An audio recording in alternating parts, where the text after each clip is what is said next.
ಸರ್ಕಾರ ಈ ಸಾಲ ಮಾಡಿದ್ರು ವಿತ್ತೀಯ ಶಿಸ್ತು ಪಾಲನೆ ಆಗಿದೆಯಾ ಸರ್? ಇದರಲ್ಲಿ ಸಿಎಂ ಹೇಳ್ಕೊಳ್ತಾರೆ, ನಾನು ಹಣಕಾಸು ಸಚಿವನಾಗಿದ್ದಾಗಿಂದ ವಿತ್ತೀಯ ಶಿಸ್ತನ್ನ ಪಾಲನೆ ಮಾಡ್ಕೊಂಡು ಬಂದಿದ್ದೀನಿ ಅಂತ. ಫಿಸಿಕಲ್ ರೆಸ್ಪಾನ್ಸಿಬಿಲಿಟಿ ಬಿಲ್ ಇತ್ತು ನಮ್ಮಲ್ಲಿ, ಅದನ್ನು ಇವರು ಮಧ್ಯದಲ್ಲಿ ಒಂದ್ಸರಿ ಟ್ವೀಕ್ ಮಾಡ್ಕೊಂಡಿದ್ದಾರೆ. ಗೌರ್ಮೆಂಟ್ ಆಫ್ ಇಂಡಿಯಾನವರು ಮಾಡ್ಕೊಟ್ಟಿದ್ದಾರೆ ಅದನ್ನು ಕರೋನಾ ಟೈಮಲ್ಲಿ. ಅದಾದಮೇಲೆ ನಾನು ಗಮನಿಸಿಲ್ಲ, ನೋಡಬೇಕು. ವಿತ್ತೀಯ ಶಿಸ್ತು ಅನ್ನೋದು ನೀವು ನೋಡೋ ದೃಷ್ಟಿಕೋನದ ಮೇಲೆ ಹೋಗುತ್ತೆ ಹೇಗೆ ಅಂತ. ವಿತ್ತೀಯ ಶಿಸ್ತು ಇರಬಹುದು, ನಾನು ಇಲ್ಲ ಅಂತ ಹೇಳಲ್ಲ, ಬಟ್ ಅದು ನೀವು ನೋಡೋ ದೃಷ್ಟಿಕೋನದ ಮೇಲೆ ಹೋಗುತ್ತೆ. ನಂಬರ್ 1. ಎರಡನೇದು, ಬಾರ್ಡರ್ ಲೈನಲ್ಲಿ ಕೂತಿದ್ದಾಗ ವಿತ್ತೀಯ ಶಿಸ್ತಿನಿಂದ ಪಾಪರ್ ಚಿಟ್ಟಿಗೆ ಹೋಗೋದಕ್ಕೆ ಭಾಳ ಟೈಮ್ ಬೇಕಾಗಲ್ಲ. ಅಂಚಲಿದ್ರೆ ಭಾಳ ಟೈಮ್ ಬೇಕಾಗಲ್ಲ ಅದಕ್ಕೆ. I am not saying Karnataka ಇವತ್ತು ಆ ಹಂತಕ್ಕೆ ಹೊರಟೋಗಿದ್ದೀರಿ ಅಂತ ನಾನು ಹೇಳಿಲ್ಲ, ಹೋಗ್ತಾ ಇದ್ದೀರಿ ಅಂತ ಮಾತ್ರ ಹೇಳ್ತೀನಿ. ಬೇಕಾರೆ ಎಡ್ಜಲ್ಲೇ ಇದ್ದಾರೆ, 100% ಎಡ್ಜಿಗೆ ಬರ್ತಾ ಇದ್ದೀರಿ ನೀವು. ಏನಕ್ಕೆ ಅಂದರೆ ಪ್ರಾಬ್ಲಮ್ ಆಗ್ತಿರೋದು ರೆವಿನ್ಯೂ ನೀವು ಅನ್ಕೋತಿರೋ ರೀತಿನಲ್ಲಿ ಸೃಷ್ಟಿ ಆಗ್ತಿಲ್ಲ. ಸೊ ನೀವು ಹೊಸ ಹೊಸ ಸ್ಕೀಮ್ಸಲ್ಲಿ ರೆವಿನ್ಯೂ ಮಾಡೋಕ್ಕೆ ಟ್ರೈ ಮಾಡ್ತಾ ಇದ್ದೀರಿ. ಪಾರಂಪರಾಗತವಾಗಿ ಬರ್ಬೋದಾದ ರೆವಿನ್ಯೂಗಳು ಇನ್ನು ರೈಸ್ ಆಗಲ್ಲ ನಿಮಗೆ. ಅದಕ್ಕೆ 1000 ಅಂಗಡಿ ಗುಂಡಿನ ಅಂಗಡಿ ರೈಸ್ ಮಾಡಿಬಿಡ್ತೀನಿ ಅನ್ನೋದು, ಅಕ್ರಮ ಸಕ್ರಮದಲ್ಲಿ 10% ಎತ್ಬಿಡ್ತೀನಿ ದುಡ್ಡು ಅಂದ್ಬಿಡೋದು, ಅದನ್ನು ಎ ಖಾತಾ ಬಿ ಖಾತಾ ಎತ್ಬಿಡ್ತೀನಿ ದುಡ್ಡು, ಇದೆಲ್ಲ ಒನ್ ಟೈಮ್ ಲಾಂಗಿಗೂ ಹೆಗಡೆ ಅವ್ರು ಮಾಡ್ದಂಗೆ ಇದು. When Hegde was finance minister, ಅವತ್ತಿದ್ದಂಥವ್ರು ಸಜೆಷನ್ ಕೊಟ್ಟು ಆಧಾರದ ಮೇಲೆ ದುಡ್ಡು ರೈಸ್ ಮಾಡಬೇಕಾಗಿತ್ತು ಅರ್ಜೆಂಟಾಗಿ ಅನ್ನೋ ಕಾರಣಕ್ಕೆ ಮೋಟರ್ ವೆಹಿಕಲ್ಸ್ ಟ್ಯಾಕ್ಸನ್ನು ಲೈಫ್ ಟೈಮ್ ಟ್ಯಾಕ್ಸ್ ಮಾಡಿಬಿಟ್ರು. ಅವತ್ತಿಗೆ ದುಡ್ಡು ಬಂತು, ಬಟ್ ಇವತ್ತಿಗೆ ಅದು ಇಲ್ಲದೆ ಇದ್ದಿದ್ದಿದ್ರೆ ರೈಸ್ ಮಾಡೋಕ್ಕಾದ್ರೂ ಒಂದು ಜಾಗ ಇರ್ತಿತ್ತಾ? ಈಗ ಲೈಫ್ ಟ್ಯಾಕ್ಸಿಗೆ ರೈಸ್ ಮಾಡಬೇಕಷ್ಟೇ ನೀವು, ಬಟ್ ಹಳೆ ಗಾಡಿ ಹಾಗೆ ಇವೆಲ್ಲ ಒನ್ ಟೈಮ್ ಮನಿ ರೈಸ್ ಮಾಡೋದಿದೆಯಲ್ಲ, they are not permanent resources ಅಲ್ಲ ಅವೆಲ್ಲ ನಿಮಗೆ. ಹಾಗಾಗಿ ಕರ್ನಾಟಕ ಮತ್ತು ಅಲ್ಲಿ ಕೇಂದ್ರ ಸರ್ಕಾರದಲ್ಲಿ ಹಾಗಾಗಿ ನಮಗೆ ಯಾಕೋ ಪರಿಸ್ಥಿತಿ ಸರಿ ಇಲ್ಲ ಅಂತ ನಾನು ಹೇಳಿರೋದು. ಸರ್, ಯಾವಾಗಲೂ ಬಜೆಟು ಅವ್ರ ಘೋಷಣೆಗಳು 100% ರೀಚ್ ಆಗಲ್ಲ ಆ ವರ್ಷಕ್ಕೆ. ಜೊತೆಗೆ ಟಾರ್ಗೆಟ್ ವರ್ಷಕ್ಕೆ ಬಜೆಟ್ ಕಾಪಿ ತಂದು ಕೊಡ್ತೀನಿ, ಅಷ್ಟು ಜಾರಿಗೆ ಬಂದಿದೆ ಅಂತ ಯಾವನಾರು ಒಬ್ಬ ಬಂದು ನನಗೆ ತೋರಿಸ್ಬಿಡಿ ನೋಡೋಣ. ಬಜೆಟಲ್ಲಿ ಬಂದಿದ್ದೆಲ್ಲ ಇಂಪ್ಲಿಮೆಂಟ್ ಆಗತ್ತೆ ಅಂತ ಹೇಳಿದವ್ರು ಯಾರು ನಿಮಗೆ? ಅಲ್ಲ, ಅದೇ ಇಂಬ್ಯಾಲೆನ್ಸ್. ಆಮೇಲೆ ಬಜೆಟಲ್ಲಿ ಈಗ ದುಡ್ಡು ಹಾಕಿದಾರಲ್ಲ, ಈಗ ಅದೆಷ್ಟೋ ಹಾಕಿದಾರಪ್ಪ, ಯಾವುದಕ್ಕೋ ಎಷ್ಟೋ ದುಡ್ಡು ರಿಲೀಸೇ ಆಗಲ್ಲ. ಅದು ನಂಬರ್ಸ್ ಅದ್ಯಾವುದು ಈಗ ಬೋವಿ ನಿಗಮ 80 ಕೋಟಿ ಅಂತ ಇಟ್ಕೊಳ್ಳಿ, 10 ಕೋಟಿ ರಿಲೀಸ್ ಆದ್ರೆ ಅವ್ರ ಪುಣ್ಯ, ದುಡ್ಡೇ ರಿಲೀಸ್ ಆಗಲ್ರಿ. ಅದೆಲ್ಲ ಬಜೆಟಲ್ಲಿ ಬಂತು ಅಂದ ತಕ್ಷಣ ಅದೇನು ಪವಿತ್ರವಾದ್ದು ಆಟೋಮ್ಯಾಟಿಕ್ ಟ್ರಾನ್ಸ್ಫರ್ ಏನಿಲ್ಲ. ಹಾಗಾಗಿ ಏನು ಬೇಕಾದ್ರೂ ಬರ್ಕೊಳ್ಳೋ ಸ್ಟೇಜಿಗೆ ಬಂದ್ಬಿಟ್ಟಿದೆ. ಈ ದುಸ್ಥಿತಿಯಿಂದ ಹೊರಗಡೆ ಬರೋದು ಹೆಂಗೆ ಸರ್? ಯಾಕೆಂದ್ರೆ ಎಲೆಕ್ಷನ್ ಬರುತ್ತೆ, ಅದಕ್ಕೆ ಏನಾರು ಅಪಾಯ ಆಗ್ಬಿಡುತ್ತೆ ಅಂತ ಇದನ್ನ ಕಂಟಿನ್ಯೂ ಮಾಡ್ತಾರೆ. ಅಂದ್ರೆ ಇದನ್ನ ಪಾರಾಗೋದಕ್ಕೆ ಚಾನ್ಸೇ ಇಲ್ವಾ ಅಂತ ಈಗಿನ ಪರಿಸ್ಥಿತಿ? ಇರುತ್ತೆ, ಇಲ್ಲ ಅಂತ ನಾನು ಹೇಳೋಕ್ಕಾಗಲ್ಲ, ಬಟ್ ಅದಕ್ಕೆ ಪೊಲಿಟಿಕಲ್ ವಿಲ್ ಬೇಕು. ನಮ್ಮ ಅಧಿಕಾರ ಹೋದ್ರೂ ಪರವಾಗಿಲ್ಲ, ರಾಜ್ಯ ಚೆನ್ನಾಗಿರ್ಬೇಕು ಅಂದ್ರೆ ಆಗುತ್ತೆ ಅಥವಾ ಪೊಲಿಟಿಕಲ್ ಅಧಿಕಾರನ ಇದನ್ನೆಲ್ಲ ಮೀರಿ ಹಿಡಿದಿಟ್ಕೊಳ್ಳೋ ಶಕ್ತಿ ಇರುವ ಲೀಡರ್ ಇರಬೇಕು, ಹಾಗಾಗತ್ತೆ. ಕೆಲವು ಕಡೆ ಶಿಸ್ತನ್ನು ತಂದಿದ್ದಾರೆ, ತಂದಿಲ್ಲ ಅಂತ ಹೇಳೋಕ್ಕಾಗಲ್ಲ. ನಮ್ಮಲ್ಲೆಲ್ಲ ಹೊರಗಡೆ ಬೇರೆ ದೇಶಗಳೆಲ್ಲ ತಂದಿದ್ದಾರೆ. ಮತ್ತು ಈ ಸಮಸ್ಯೆಯನ್ನು ಎಲ್ಲ ದೇಶಗಳಲ್ಲೂ ಅನುಭವಿಸ್ತಾ ಇದ್ದಾರೆ ಇದೇ ಥರ. ಎಲ್ಲರೂ ಹಿಂಗೆ ಆಗ್ಬಿಟ್ಟಿದ್ದಾರೆ, ಎಲ್ಲರೂ ಪಾಪ್ಯುಲಿಸ್ಟ್ಗಳಾಗ್ಬಿಟ್ಟಿದ್ದಾರೆ. ಏನು ಅಮೇರಿಕಾ ಫಾರ್ ಎಕ್ಸಾಂಪಲ್, ಸುಮ್ಮನೆ ನೀವು ಕೇಳಿದ್ರಿ, ಇನ್ನೂ ಕೇಳ್ತಾ ಇದ್ದೀನಿ. There debt levels have gone up to $30 trillion, 29 ಚಿಲ್ಲರೆ $trillion, which is 3 times there ಇದು ಡಬಲ್ ರಾದರ್. ಅವ್ರದ್ದು 26 trillion 27 trillion ಎಕಾನಮಿ ಅದು ಅವ್ರದ್ದು. China is around 13-14 trillion economy ಅವ್ರದ್ದು. ಹಾಗಾಗಿ ಅವ್ರದ್ದು ಹಂಗೆ ಇದೆ, ದುಡ್ಡಿಲ್ಲ. ಎಲ್ಲ ಕಡೆಯಲ್ಲಿದೆ. ಸ್ವಲ್ಪನಾದರೂ ಅದನ್ನು ರಿಪೇರಿ ಮಾಡೋ ಕಡೆ ಹೋಗಬೇಕು. ನಮ್ಮಲ್ಲಿ ಅದು ಆಗ್ತಿಲ್ಲ. ನಮ್ಮಲ್ಲಿ ಈಗಾಗಲೇ Punjab, Kerala classic example. Maybe ಬಿ ತೆಲಂಗಾಣ ಫ್ಯೂಚರ್ನಲ್ಲಿ, ಡೆಲ್ಲಿ ಎಲ್ಲ ಅನುಭವಿಸ್ತಾರೆ. ಇಷ್ಟೆಲ್ಲದ್ರ ಮಧ್ಯೆ ಎಲ್ಲರೂ ಕೂಡ ಆ ರೀತಿ ಸ್ಕೀಮ್ಗಳ ಕಡೆಗೆ ಹೋಗ್ತಾರಲ್ಲ ಸರ್. ಪ್ರತಿ ರಾಜ್ಯಗಳು ಅದೇ ಓಟ್ ಬಂದು ನಾನು ಅಧಿಕಾರಕ್ಕೆ ಬಂದ್ಬಿಟ್ರೆ ಆಯ್ತು ರೀ, ನಾನು ಮಾಡ್ಕೊಳಕ್ ಅನುಕೂಲ ಆಯ್ತಲ್ಲ. ರಾಜ್ಯ ಆಳ್ಬಿದ್ದೋಗ್ಲಿ. ಅಯ್ಯೋ ಯಾವುದೇ ರಾಜ್ಯ ಅಂದರೆ ನನಗೇನು ಹೋಗ್ಬೇಕು, ಇದು ಬಿಸಾಕ್ತಾರೆ. ಈಗ ಪೆಟ್ರೋಲ್ ಸೆಸ್ ಹಾಕ್ತಾರೆ ಅಂತ ಹೇಳಿದ್ರಪ್ಪ, ನೀವೇ ಎಲ್ಲ ರಿಪೋರ್ಟ್ ಮಾಡಿದ್ರಿ. ನಾನು ಕೇಳಿ ಹೆಂಗ್ರಿ ಹಾಕ್ತೀರಿ ಈ ಸೆಸ್ಸನ್ನ, ಯಾವ ಕಾರಣಕ್ಕೆ ಹಾಕ್ತಿರಪ್ಪ ಸೆಸ್ನ ನೀವು ಅಂತ. ಈಗ ಒಂದು 3 ತಿಂಗಳ 4 ತಿಂಗಳ ಬಿಟ್ಕೊಂಡು ಯಾವುದೋ ಒಂದು ಮಾರ್ಗದಲ್ಲಿ ಮೋದಿ ಮಾಡ್ತಾ ಇರೋಂಥ ಅನ್ಯಾಯಕ್ಕೆ, ಕೇಂದ್ರ ಸರ್ಕಾರದಿಂದ ಬಂದಿರೋ ಇದಕ್ಕೆ ನಾವು ಮಾಡಬೇಕಾಗಿ ಬಂದಿದ್ದೀವಿ, ನಮಗೆ ಇಂಟ್ರೆಸ್ಟ್ ಇಲ್ಲ ಅಂತಾರೆ. ಅದೇ ರಾಹುಲ್ ಗಾಂಧಿಯಲ್ಲಿ ಪೆಟ್ರೋಲ್ ರೇಟ್ ಜಾಸ್ತಿ ಆಯಿತು ಅಂತ ಇಟ್ಕೊಳ್ಳಿ, ಈಗ ಅಪ್ಪಿತಪ್ಪಿ ಗಲ್ಫ್ ವಾರಿಂದಾಗಿ ಮೋದಿ ಅಂದ್ಬಿಟ್ಟು ಬೋರ್ಡ ಬಿಡ್ತಾ ಇರ್ತಾರೆ ರೈಲನ್ನು. ಆ ಗಿರಾಕಿ ಹೆಂಗೆ ಅಂದರೆ 30 ವರ್ಷ ವೈವಾರು ಕೊಟ್ಟಿದ್ದಾರೆ ಈಗ ನಮಗೆ ರಷ್ಯಾದಿಂದ ಆಯಿಲ್ ಖರೀದಿ ಮಾಡ್ಕೊಳ್ಳಿ ಅಂತ ಅಮೆರಿಕದವರು. ಅದಕ್ಕೆ ನೋಡಿದ್ರಾ ನಾನೇನು ಹೇಳಿದೆ, ಎಲ್ಲ ಕಾಂಪ್ರಮೈಸ್ಡ್ ಇವರಿಬ್ಬರದ್ದು ವ್ಯವಹಾರಗಳು.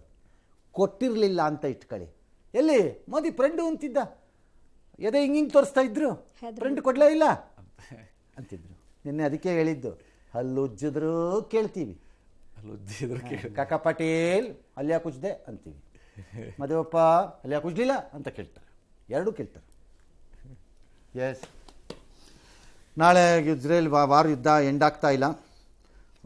ಇರಾನ್ ಭೂಮಿ ಒಳಗಡೆ ಮಿಸೈಲ್ ಸಿಟಿಗಳನ್ನು ಕಟ್ಕೊಂಡಿದೆ, ಗೊತ್ತು ಎಲ್ಲರಿಗೂ. ಅದು ಮಿಸೈಲ್ ಸಿಟಿ ಅಂದರೆ ಟನಲ್ಗಳು ಟೈಪ್ ಮಾಡಿ ಅಲ್ಲಿ ಮಿಸೈಲ್ಸನ್ನು ಮತ್ತು ಡ್ರೋನ್ಗಳನ್ನು ಮತ್ತು ಮಿಸೈಲ್ ಲಾಂಚರ್ಗಳನ್ನು ಮತ್ತು ಡ್ರೋನ್ ಲಾಂಚರ್ಗಳನ್ನು ಸ್ಟೋರ್ ಮಾಡಿದೆ ಇನ್ ಥೌಸಂಡ್ಸಲ್ಲಿ.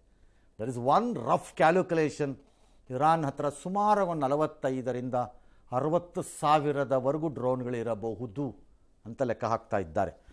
ಬಟ್ ಅಮೆರಿಕ ಮತ್ತು ಇರಾನ್ಗೆ ಇಸ್ರೇಲ್ಗೆ ಅದು ಗೊತ್ತಿದೆ, ಹಾಗಾಗಿ ಅವ್ರು they are using precision bunker buster ಬಾಂಬ್ಸನ್ನು ಪರ್ಟಿಕ್ಯುಲರ್ಲಿ ಆನ್ B1 B2ನಲ್ಲಿ ಯೂಸ್ ಮಾಡ್ತಿದ್ದಾರೆ. B1 B2 ಈಸ್ ಆ ಏರ್ಕ್ರಾಫ್ಟ್ಗಳು, ಅದರಲ್ಲಿ ಯೂಸ್ ಮಾಡ್ತಾ ಇದ್ದಾರೆ. ಹಾಗಾಗಿ ಒಳಕ್ಕೋಗಿ ಡಮ್ ಅನ್ನಿಸ್ತಾ ಕೂತಿದ್ದಾರೆ ಅವ್ರುಗಳು.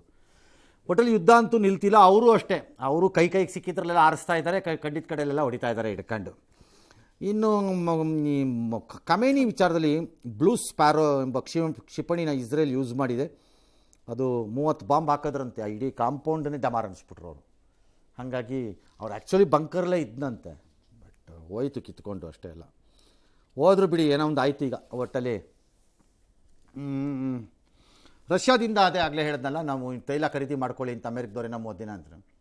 ಇದು ಒಳ್ಳೆ ಖಾತೆ ಆಯ್ತಲ್ಲ, ಇವ್ನು ಬೇಕು ಅಂದಾಗ ಖರೀದಿ ಮಾಡ್ಕೋ, ಬೇಡ ಅಂದಾಗ ನಿಲ್ಸೋಕ್ಕೆ ಇದೇನು ಜೀತದ ಅಂಗಡಿನ ಇದು, ಚೆನ್ನಾಗಿದೆ ಇದು.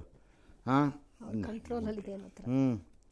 ರಾಹುಲ್ ಗಾಂಧಿ ಅದನ್ನು ಈ ಸುಖೋಯ್ MK1 Mark 1 ಸುಖೋಯ್ 30 ಯುದ್ಧ ವಿಮಾನ ಕಾಣೆಯಾಗಿದೆ. ಅಸ್ಸಾಮಲ್ಲಿ ಕಾಣೆ ಆಗಿತ್ತು ನಿನ್ನೆ ರಾತ್ರಿಯೇ ಟೇಕ್ ಆಫ್ ಆದಮೇಲೆ.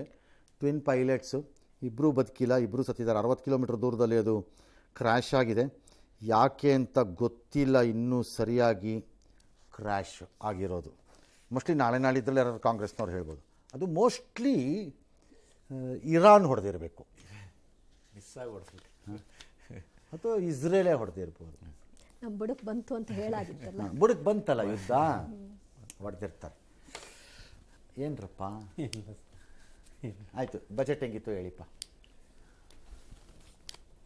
ಯಾವುದೂ ಜಾಸ್ತಿ ಕೊಟ್ಟಿಲ್ಲ ಸರ್, ಯಾವುದೂ ಕಡಿಮೆ ಮಾಡಿದೀವಿ ಅಂತ ತೋರಿಸ್ಕೊಳಕ್ಕೆ ಹೋಗಿಲ್ಲ ಸರ್. ಆ ಥರ ಬ್ಯಾಲೆನ್ಸ್ ಮಾಡ್ದಂಗೆ ಮಾಡಿ ಕೈ ಬಿಟ್ಟಿದ್ದಾರೆ ಸರ್. ಚೆನ್ನಾಗಿದೆ ಹಾಗಲ್ಲ ಸರ್, ಬ್ಯಾಲೆನ್ಸ್ ಮಾಡ್ದಂಗೆ ಮಾಡಿದ್ದಾರೆ ಸರ್. ಚೆನ್ನಾಗಿದೆ ಅಂದರೆ ಚೆನ್ನಾಗಿದೆ, ತಪ್ಪೇನಿದೆ ಅದರಲ್ಲಿ? ಚೆನ್ನಾಗಿಲ್ಲ ಅಂದರೆ ಚೆನ್ನಾಗಿಲ್ಲ, ಇಂಬ್ಯಾಲೆನ್ಸ್ ಒಂಥರ ಇದೆ ಸರ್, ಹೇಳೋಕ್ಕಾಗಲ್ಲ. ನೀವು ಕಾಂಗ್ರೆಸ್ಸಾ ಬಿಜೆಪಿನ? ಇಲ್ಲ ಸರ್, ಯಾವ ಪಾರ್ಟಿನ. ನೀವು ಕಂಟೆಸ್ಟ್ ಮಾಡ್ತೀರಿ ಅಂತಿದ್ರು ಇಲ್ವಾ? All right, yes sir. ಸಿದ್ದರಾಮಯ್ಯನವರು ಸತ್ಯ ಗೊತ್ತಿದೆ ಸರ್, ಏನಾಗ್ತಾ ಇದೆ, ಪರಿಸ್ಥಿತಿ ಹೇಗಿದೆ ಅಂತ. ಬಟ್ ಅದನ್ನ ಬಹಿರಂಗವಾಗಿ ಒಪ್ಕೊಳಕ್ಕೆ ಆಗ್ತಾ ಇಲ್ಲ ಅವ್ರಿಗೆ. ಬಟ್ ಇರೋದ್ರಲ್ಲೇ ಏನೋ ಒಂದು ಮಾಡಬೇಕು, ಇದು ಒಂದು ರೀತಿಯಲ್ಲಿ ನನ್ನ ದಾಖಲೆ ಬಜೆಟ್ ಆಗಿರೋದ್ರಿಂದ ಬೇರೆ ರೀತಿ ಅಪವಾದ ಬರಬಾರ್ದು ಅನ್ನೋ ದೃಷ್ಟಿಯಿಂದ ಒಂದು ರೀತಿಯಲ್ಲಿ ಬ್ಯಾಲೆನ್ಸ್ ಮಾಡೋ ಪ್ರಯತ್ನ ಮಾಡಿರ್ಬೋದು. ಬ್ಯಾಲೆನ್ಸ್ ಇರೋ ಪರಿಸ್ಥಿತಿನ ನಿಭಾಯಿಸಿದ್ದಾರೆ ಅಂತ. 10ರಲ್ಲಿ ಎಷ್ಟು? 5ರಿಂದ 6. 5 ಸರ್. ಹಾಂ, ಪೂರ್ತಿ ಲಾಡು ಕೊಡದೇ ಇದ್ರು ಬೂಂದಿ ಮಾತ್ರ ಕೊಟ್ಟಿದ್ದಾರೆ ಅನ್ಸುತ್ತೆ ಸರ್. ಎರಡು ಒಂದೇ, ನೀವೇ ಉಂಡೆ ಮಾಡ್ಕೊಂಡು ಒಂದೆರಡು ಕಾಳುಗಳು ಸಿಕ್ಕ ಅಷ್ಟೇ ಸರ್. ಚೀಫ್ ಮಿನಿಸ್ಟರ್ ಫೋನ್ ಮಾಡಿದಾಗ ಹೇಳ್ತೀನಿ, ಬೂಂದಿ ಕೊಟ್ಟಿದ್ದೀರ ಓಲಿ ಅಂತ ಕಡೆ ನಾವೇ ಉಂಡೆ ಮಾಡ್ಕೊತೀವಿ, ಸ್ವಲ್ಪ ಎಕ್ಸ್ಟ್ರಾ ಕೊಟ್ಬಿಡಿ ಅಂತಂದ್ರೆ ನೀವೇ ಉಂಡೆ ಮಾಡ್ಕೊಳ್ಳಿ. ಪೂರ್ತಿ ಲಾಡು ಆಗೋಷ್ಟು ಕೊಟ್ರೆ ಓಕೆ. ಏನಾದ್ರೇನ್ರಿ, ಲಾಡುನೇ ತಾನೆ, ಮುರ್ಕೊಂಡು ತಿಂದ್ರೇನು ಉಂಡುಂಡೆನೇ ಬಾಯಿಗೆ ಹಾಕೊಂಡ್ರೇನು ಎಲ್ಲ ಒಂದೇ. ಉಂಡೆ ಮಾಡ್ಕೊಂಡು ತಿನ್ನಿ, ಯಾವನ್ ಬೇಡ ಅಂದೋ ನಿಮ್ಮನ್ನ. I largely accept my colleagues ವಾದನ. ಸಾಲ ಹೆಚ್ಚುತ್ತಾ ಇರೋದು ಡೆಫಿನೆಟ್ಲಿ ನಾಟ್ ಕರೆಕ್ಟ್ ಇದು ನಮ್ಮ ರಾಜ್ಯದ ವಿಚಾರದಲ್ಲಿ. ಎರಡನೇದು GST ಮಾಪಪ್ ಮಾಡೋವಾಗ GST ವ್ಯಾಪ್ತಿಯಿಂದ ಹೊರಗಿರುವಂಥ ಕಳ್ಳರನ್ನ ಹಿಡಿಯೋ ವಿಚಾರದಲ್ಲಿ ನಾವು ಇನ್ನೊಂದು ಸ್ವಲ್ಪ ಟೈಟನ್ ಆಗಬೇಕಾಗಿ ಬರಬಹುದು ಅನಿಸುತ್ತೆ. There could be an evasion of 10ರಿಂದ 15% ಇವೇಷನ್ ಇರ್ಬೋದು GST. ಇಲ್ಲೂ ಕರ್ನಾಟಕದಲ್ಲೂ ಇದೆ, ನಾರ್ತಲ್ಲಿ ತುಂಬ ಇದೆ ಇವೇಷನ್ನು, ಯಾರೂ ಮಾತಾಡಲ್ಲ ಅಷ್ಟೇ. ನಾವೆಲ್ಲ ಇವು ಚೆನ್ನಾಗಿ ಕಲೆಕ್ಟ್ ಮಾಡ್ತಿರೋದ್ರಿಂದ ನಮ್ಗೆ ಇಷ್ಟೆಲ್ಲ ದುಡ್ಡು ಕಲೆಕ್ಟ್ ಆಗ್ತಾ ಇರೋವಂಥದ್ದು.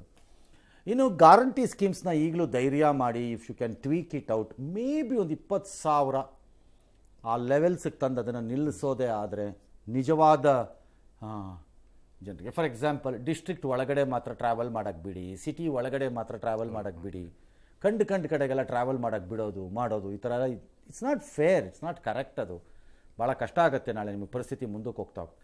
ಈಗ ನಿಮ್ಮ ಹತ್ರ ಸೋಲಾರ್ ಪವರ್ ಇದೆ, ಸೋಲಾರ್ ಪವರಲ್ಲಿ ರೇಟ್ ಕಡಿಮೆ ಇದೆ, ಹಾಗಾಗಿ ಬಚಾವಾಗ್ತಾ ಇದ್ದೀರಿ. ಜಸ್ಟ್ ಅಸ್ಯೂಮ್ ಏನಾದ್ರು ಹೆಚ್ಚು ಕಡಿಮೆ ಅದರ ಗತಿ ಏನು ನಿಮ್ಮದು? ನಿಮಗೆ ನೀವು ಬಚಾವಾಗಿರೋದು ಎಲ್ಲಿ? ಬಿಕಾಸ್ ಸೋಲಾರ್ ಪವರು ಆ್ಯಂಪ್ಲಿ ನಿಮ್ಗೆ ಅವೈಲಬಲ್ ಇದೆ ಕರ್ನಾಟಕದಲ್ಲಿ. ಹಾಗಾಗಿ ರೇಟು ಅಷ್ಟೇ ಭಾಳ ಚೀಪ್ ಆಗಿದೆ. ಮೊದಲಿನ ಥರ 8 ರೂಪಾಯಿ 9 ರೂಪಾಯಿ ರೇಟಲ್ಲಿ ಇಲ್ಲ ಅದು. 2 ರೂಪಾಯಿ 2 ರೂಪಾಯಿ 60 ಪೈಸೆ 2 ರೂಪಾಯಿ 80 ಪೈಸದ ರೇಟಲ್ಲಿ ಬಂದು ಕೂತಿದೆ ಅದು ಈಗ ಸೋಲಾರ್ ಪವರ್ವೇ. ಹಾಗಾಗಿ ಬಚಾವಾಗ್ತಾ ಇದ್ದೀರಿ. ನಾಳೆ ಏನಾದ್ರು ಹೆಚ್ಚು ಕಡಿಮೆ ಆಯಿತು ಕತೆ ಏನದು? ಹಾಗಾಗಿ ನೀವು ಯಾರಿಗೆ ತಲುಪಬೇಕೋ ಅವ್ರಿಗೆ ತಲುಪಬೇಕು ಇವೆಲ್ಲನೂ. ಇಲ್ಲದೇ ಇದ್ದರೆ ದೆರ್ ಇಸ್ ನೋ ಪಾಯಿಂಟ್. ಅದು ಮಾಡಿದ್ರೆ ಸ್ವಲ್ಪ ಬೆಟರ್ ಆಗಬಹುದು. ಮಾಡ್ತಾರೋ ಇಲ್ವೋ ಗೊತ್ತಿಲ್ಲ. ಮುಖ್ಯಮಂತ್ರಿಗಳಿಗೆ ಇನ್ನೊಂದು ಬಜೆಟ್ ಇದೆಯಾ ಇಲ್ವಾ ಗೊತ್ತಿಲ್ಲ. ಹೈಕಮಾಂಡ್ ಹೇಳೋ ತನಕ ನಾನು ಮಂಡಿಸ್ತಿರ್ತೀನಿ ಅಂತ ಅದನ್ನು ಅವರೇನ್ರಿ ಹೇಳೋದು? ಅದನ್ನು ಅವರೇನ್ರಿ ಹೇಳೋದು? ಯಾವನ್ ಬೇಕಾದ್ರೂ ಹೇಳ್ಬೋದು ಅದನ್ನು ಅವರೇನು ಹೇಳೋದು? ಇದು ಹೈಕಮಾಂಡ್ ಹೇಳೋವರೆಗೆ ನಾನು ಮಾಡ್ತಾ ಇರ್ತೀನಿ. ಯಾರು ಏನು ಹೇಳೋದು? ಒಳ್ಳೆ ಕತೆ ಆಯ್ತಲ್ಲ, ಅದೆಲ್ಲ ಅವ್ನಿಗೆ ಹೋಗುತ್ತದು. ಆ ಹೈಕಮಾಂಡ್ ಏನು ಹೇಳುತ್ತೆ ಅನ್ನೋದೇ ತಾನೇ ನಮಗೆ ಬೇಕಾಗಿರೋದು ಅವ್ರು ಹೇಳದೇ ಇರೋದೇ ಅಲ್ವಾ? ದಟ್ ಇಸ್ ಅ ಪ್ರಾಬ್ಲಮ್ ಅಂತ ಕಾಣುತ್ತೆ.